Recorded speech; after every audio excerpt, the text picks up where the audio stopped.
ఆదికాండము 32వ అధ్యాయం. యాకోబు తన త్రోవను వెళ్ళుచుండగా దేవదూతలు అతనిని ఎదుర్కొనేది. యాకోబు వారిని చూచి, ఇది దేవుని సేన అని చెప్పి ఆ చోటికి మహానాయీము అను పేరు పెట్టెను.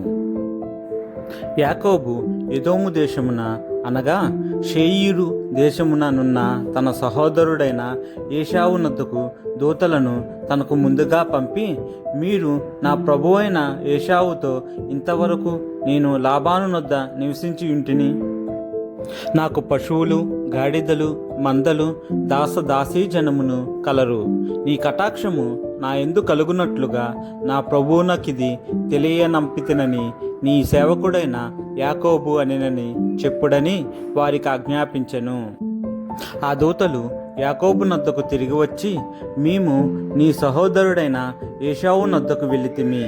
అతడు 400 మందితో నిన్ను ఎదుర్కొన వచ్చుచున్నాడని చెప్పగా యాకోబు మిక్కిలి భయపడి తొందరపడి ఏశావు ఒక గుంపు మీదికి వచ్చి దాన్ని హతము చేసిన ఎడల మిగిలిన గుంపు తప్పించుకొని పోవుననుకొని తనతోనున్న జనులను, మందలను, పశువులను, ఒంటెలను 2 గుంపులుగా విభాగించెను. అప్పుడు యాకోబు, నా తండ్రి అయిన అబ్రహాము దేవా, నా తండ్రి అయిన ఇషాకు దేవా, నీ దేశమునకు నీ బంధువుల యొద్దకు తిరిగి వెళ్ళుము. నీకు మేలు చేసేదనని నాతో చెప్పిన యెహోవా, నీవు నీ సేవకునికి చేసిన సమస్తమైన ఉపకారములకును సమస్త సత్యమునకును అపాత్రుడను. ఎట్లనగా నా చేతికర్రతో మాత్రమే ఈ యొర్దాను దాటి తిని, ఇప్పుడు నేను 2 గుంపులైతిని. నా సహోదరుడైన ఏశావు చేతి నుండి దయచేసి నన్ను తప్పించుము. అతడు వచ్చి పిల్లలతో తల్లిని నన్ను చంపునేమో అని అతనికి భయపడుచున్నాను. నేను నీకు తోడై నిశ్చయముగా మేలు చేయుచు విస్తారమగుట వలన లెక్కింపలేని సముద్రపు ఇసుక వలె నీ సంతానము విస్తరింపజేయుదునని సెలవిచ్చితివే అనెను. అతడు అక్కడ ఆ రాత్రి గడిపి తాను సంపాదించిన దానిలో తన అన్నయ్య అయిన ఏశావు కొరకు ఒక కానుకను అనగా 200 మేకలను, 20 మేకపోతులను, 200 గొర్రెలను, 20 పొట్టేళ్లను, 30 పాడి ఒంటెలను, వాటి పిల్లలను, 40 ఆవులను, 10 ఆబోతులను, 20 ఆడుగాడిదలను, 10 గాడిద పిల్లలను తీసుకొని మందను వేరుగా తన దాసుల చేతికి అప్పగించి, మీరు మందకు నడుమ ఎడముంచి నాకంటే ముందుగా సాగిపోండని తన దాసులతో చెప్పెను.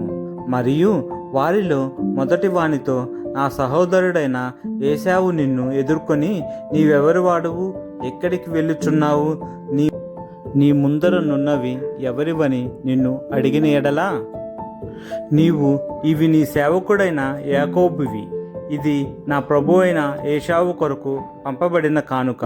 అదిగో అతడు మా వెనక వచ్చుచున్నాడని చెప్పుమని ఆజ్ఞాపించెను.